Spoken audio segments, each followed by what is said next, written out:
한양 궁궐 깊은 곳, 지밀방, 창호지 너머로 희미한 등불이 흔들립니다.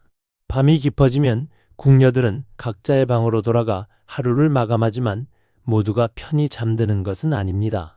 어떤 이는 이불 속에서 몸을 웅크린 채 누군가를 그리워하고 어떤 이는 옆에 누운 동료의 손을 조용히 잡습니다.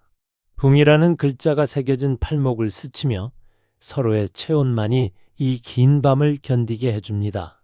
조선 왕조 500년 동안 600명에 가까운 여인들이 궁궐 안에서 왕과 왕실을 섬겼습니다.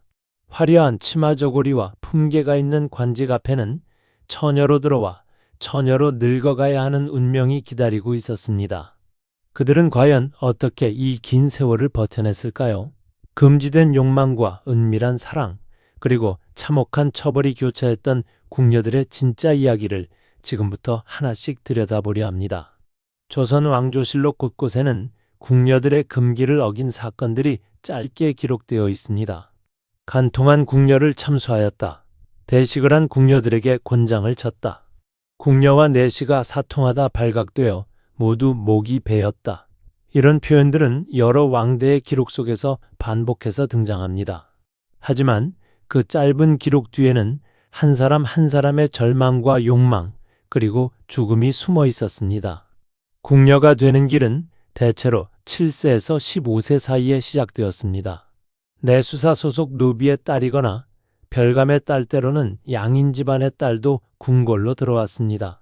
입궐하는 날 궁궐에서는 가마를 보냈고 어린 소녀는 그 가마를 타고 대문을 넘어 다시는 쉽게 돌아갈 수 없는 세계로 발을 들였습니다. 처음 궁에 들어온 어린 궁녀는 생각시라고 불렸습니다. 새 앞머리를 하고 자주색 댕기를 늘어뜨린 채 선배 상궁들의 시중을 들며 궁궐의 법도를 익혔습니다. 15년이라는 긴 수련 기간 동안 그들은 한글과 천자문대학과 소학을 배우고 바느질과 음식 만드는 법, 그리고 왕을 모시는 예법을 몸에 새겼습니다. 그 시간이 지나면 비로소 나인이 되고 더 오랜 세월이 흐르면 상궁의 자리에 오를 수 있었습니다. 그러나 그 긴 시간 동안 그들에게 허락되지 않은 것이 하나 있었습니다. 바로 사랑이었습니다.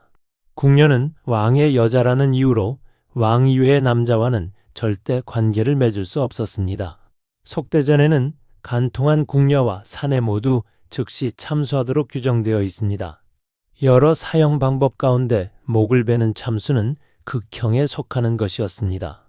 조선은 노동력을 중시하는 나라였고 죄인의 자식도 노동력이 되기에 여자 사형수가 임신 중이면 출산하고 나서 100일까지 사형을 연기하는 것이 원칙이었습니다. 하지만 궁녀의 간통만은 예외였습니다. 임신한 상태여도 상관없이 무조건 처형했습니다. 왕이 아닌 남자의 아이를 갖는 것은 곧 사형 선고였고 왕실 체면을 위해 비밀리에 처형되기도 했습니다. 세종 때의 일입니다. 궁녀 내은과 내시 선생이 몰래 사랑을 나누다가 발각되었습니다.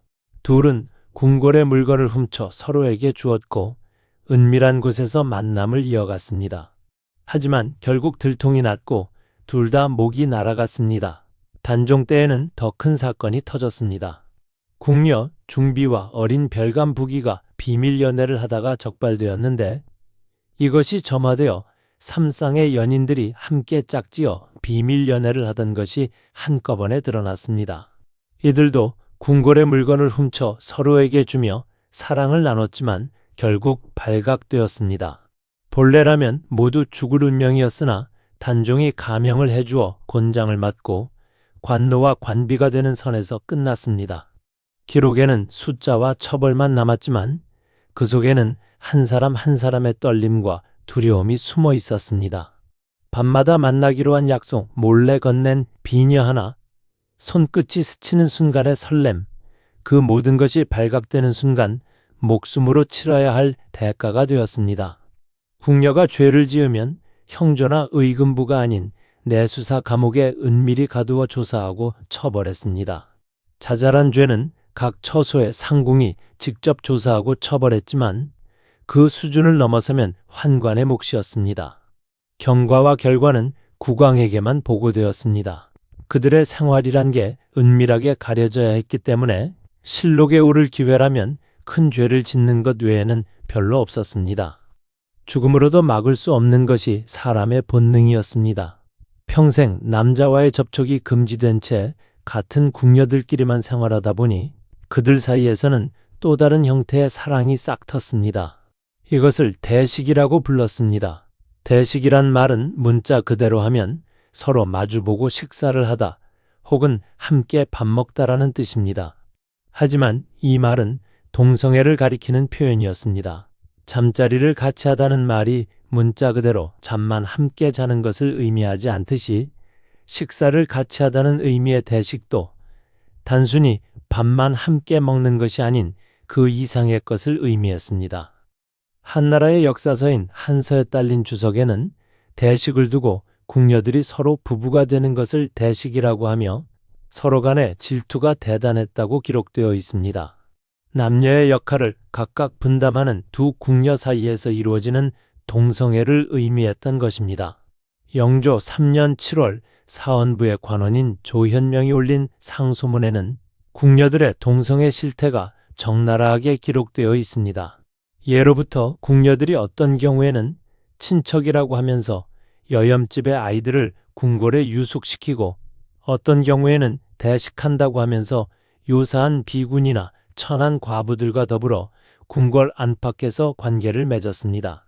궁녀들이 비군이나 과부와 더불어 대식이라는 관계를 맺는 일이 많았다는 것입니다.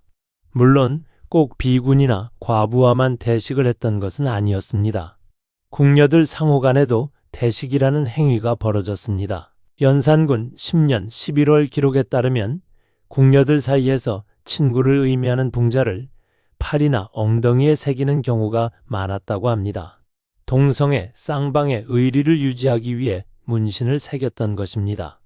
이는 이런 커플 문화가 형성될 정도로 동성애가 상당히 많이 이루어졌음을 의미합니다. 실록에 따르면 이런 현상이 비단 동성애에서 그치지 않고 궁녀들 간의 파벌 형성으로 연결되어 권례 비밀이 외부로 누설되는 원인이 되었다고 합니다. 가장 충격적인 사건은 세종 때 일어났습니다. 문종의 아내인 순빈봉 씨가 첫날 밤 이후 문종이 만나주지 않자 궁녀 소쌍과 동성애를 벌였다는 사건이 발각되었습니다. 소쌍은 자백 과정에서 이렇게 말했습니다. 빈께서 저의 나머지 옷을 다 빼앗고 강제로 눕게 하여 남녀가 교합하는 형상과 같이 서로 희롱하였습니다. 세종은 이 사건의 전말을 듣고 충격받아 잠시 동안 침묵했으며 어전에 있던 모든 신하들도 그 이야기에 얼음이 되었다고 합니다. 워낙 상세하게 묘사해서 졸지에 야설을 들은 신하는 물론 사관마저도 움찔했을 정도였습니다. 세종은 직접 해보지 않았다면 상상조차 할 수 없다는 말과 함께 사건을 조사했고 이후 세자빈 봉씨를 폐위시켰습니다. 이 같은 동성애를 방지하기 위해 왕궁에서는 여러 가지 조치를 취했습니다. 그중 한 가지로 해당 궁녀들의 몸에 낙인을 찍는 장치를 예로 들 수 있습니다. 위법 교붕이라는 낙인을 찍기도 했고 대식을 한 궁녀들에게는 곤장 70대에서 100대씩을 때려 이를 금지시키고자 했습니다. 하지만 인간의 욕망을 완전히 막을 수는 없었습니다. 단 몇 년간이라면 모를까 아예 평생 동안 성관계를 하지 말라는 금령이 제대로 지켜질 리는 만무했습니다. 궁녀에게 남녀의 사랑이 허용되는 것은 오직 왕이나 세자의 승은을 입을 때만 가능했습니다. 승은이란 왕의 손길이 닿는 것을 일컫는 말입니다. 수백 궁녀 중에 승은을 입는다는 것은 낙타가 바늘구멍을 지나는 것만큼이나 어려운 일이었습니다. 왕을 가장 가까이에서 모시는 지밀 라인들이 그나마 가능성이 높았기에 4세에서 5세의 어린 나이에 궁으로 데려와 7세에서 8세 무렵부터 교육을 시켰습니다.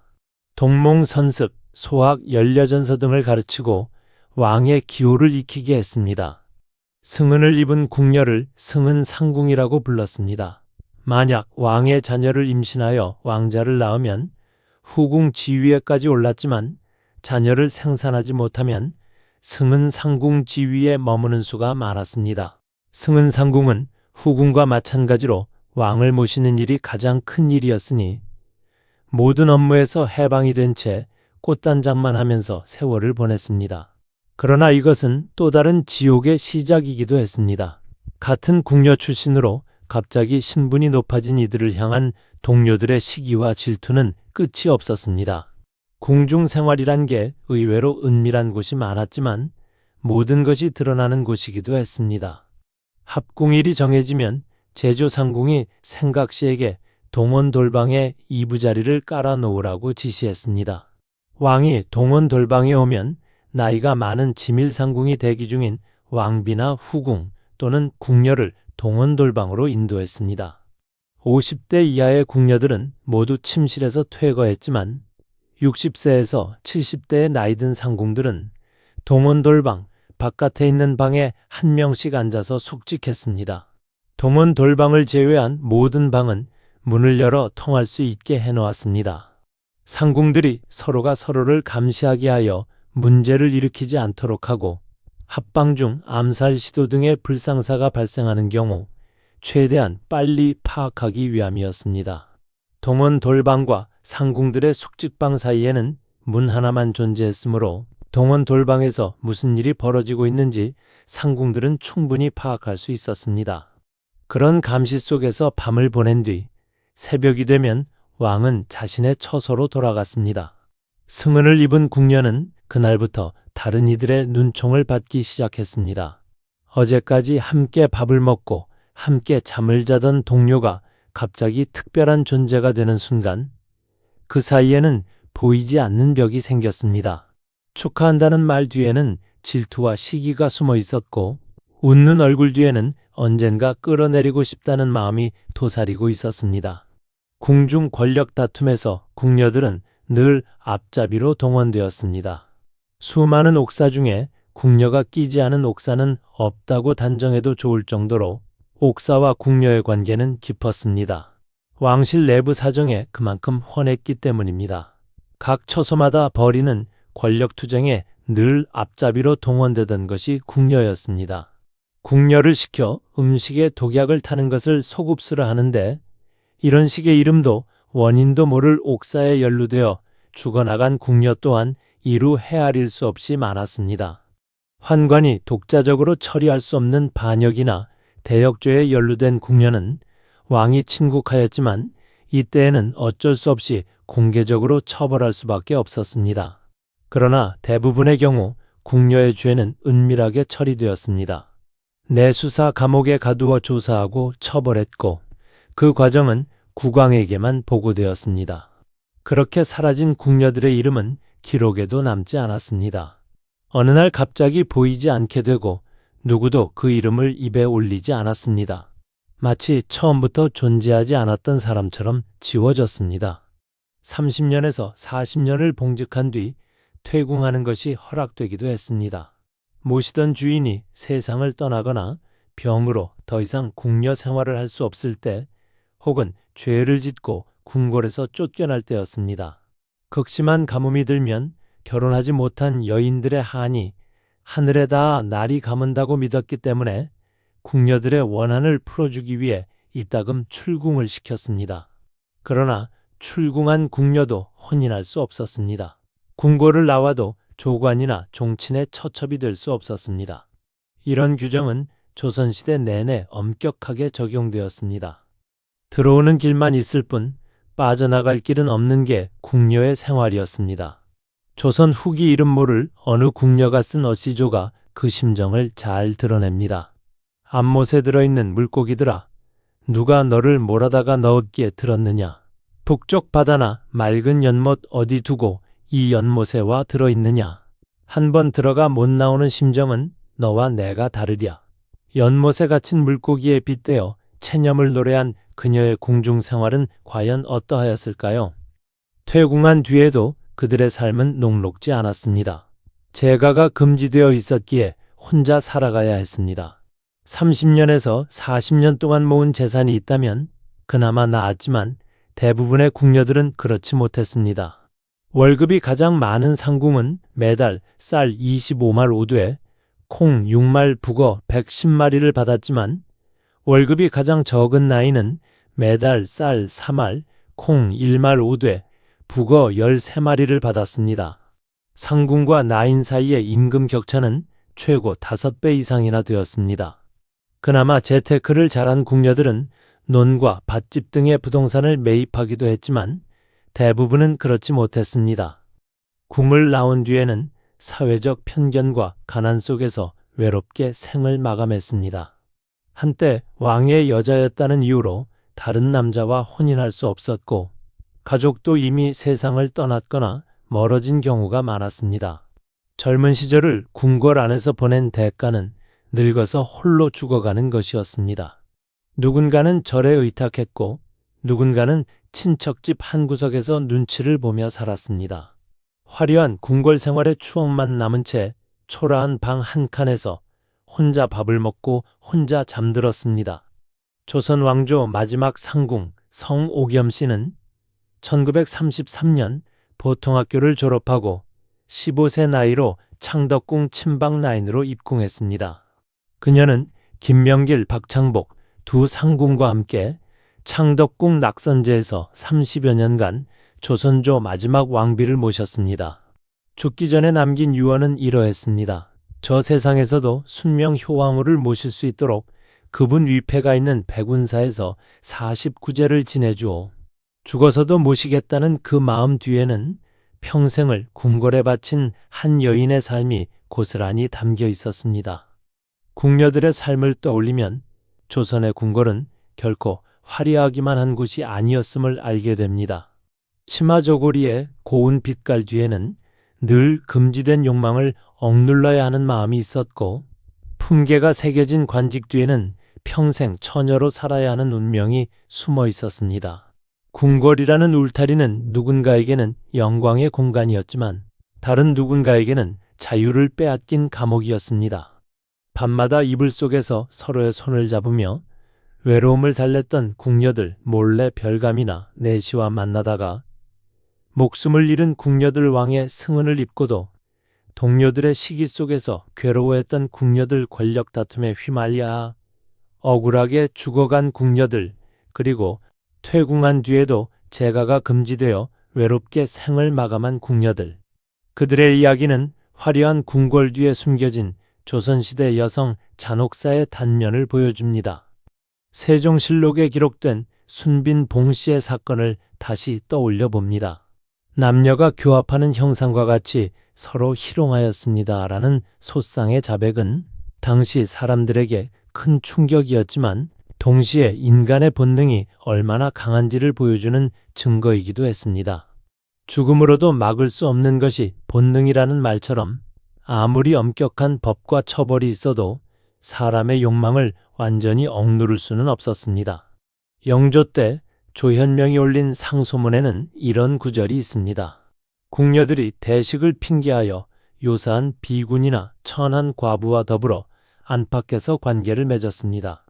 이 짧은 문장 뒤에는 수많은 밤과 수많은 만남이 숨어 있었을 것입니다. 함께 밥을 먹는다는 핑계로 방을 같이 쓰고 친구라는 이름으로 서로의 몸에 문신을 새기며 그들은 금지된 사랑을 이어갔습니다. 연산군 때의 기록에 등장하는 붕자 문신은 더욱 생생합니다. 팔이나 엉덩이에 친구를 의미하는 붕자를 새긴다는 것은 단순한 우정 이상의 관계였음을 보여줍니다. 동성애 쌍방의 의리를 유지하기 위해 몸에 영원히 지워지지 않는 표시를 새긴 그들의 마음은 과연 어땠을까요? 발각되면 곤장 70대에서 100대를 맞아야 한다는 것을 알면서도 그들은 서로의 몸에 붕자를 새겼습니다. 궁궐 깊은 곳에서 벌어진 이 모든 일들은 대부분 기록으로 남지 않았습니다. 실록에 오른 사건들은 빙산의 일각에 불과했습니다. 얼마나 많은 궁녀들이 은밀하게 처벌받았는지, 얼마나 많은 사랑이 비밀리에 시작되고 끝났는지 우리는 알 수 없습니다. 내 수사 감옥에서 조용히 사라진 이름들, 밤중에 몰래 만나다가 들킨 연인들 독약 사건에 연루되어 억울하게 죽어간 이들의 이야기는 역사의 어둠 속으로 사라졌습니다. 하지만 몇 가지 기록만으로도 우리는 그들의 삶이 얼마나 고통스러웠는지 짐작할 수 있습니다. 7세 궁에 들어와 15년 동안 수련을 받고 30년에서 40년을 봉직한 뒤 퇴궁에도 재가가 금지되어 외롭게 생을 마감하는 그 긴 세월 동안 그들은 자신의 의지로 선택할 수 있는 것이 거의 없었습니다. 누구를 사랑할 것인지, 어떻게 살 것인지, 언제 궁을 나갈 것인지 모든 것이 정해져 있었습니다. 그럼에도 불구하고 그들은 살아남았습니다. 서로의 손을 잡으며 밤을 견뎠고 금지된 사랑을 나누며 외로움을 달랬습니다. 왕의 승은을 꿈꾸며 하루하루를 버텼고 동료들과 작은 기쁨을 나누며 긴 세월을 이어갔습니다. 때로는 목숨을 잃기도 했고 때로는 억울하게 처벌받기도 했지만 그들은 끝까지 자신의 자리를 지켰습니다. 맡은 바 직분을 다하기 위해 노력한 궁녀가 있었기에 조선의 왕실은 장장 500년이나 지탱될 수 있었습니다. 지밀라이는 한시도 왕과 왕비의 곁을 비우지 못했습니다. 신변 보호와 기거, 잠자리, 음식, 의복에 이르기까지 모든 시중을 들어야 했기 때문입니다. 친방 나이는 왕과 왕비의 옷을 비롯해 왕궁에서 소요되는 각종 의복을 제조했고 수방 나이는 궁중에서 사용하는 복식이나 장식물에 쓰이는 술을 놓았습니다. 소주방 나이는 왕실의 음식을 책임졌고 세답방 나이는 세탁을 담당했습니다. 각자의 자리에서 최선을 다하며 살아간 그들의 삶은 결코 헛되지 않았습니다. 하지만 그 헌신 뒤에는 너무나 큰 희생이 숨어 있었습니다. 사랑할 권리, 결혼할 권리, 자유롭게 살 권리 모든 것을 포기하고 왕실을 위해 평생을 바친 그들에게 돌아온 것은 무엇이었을까요?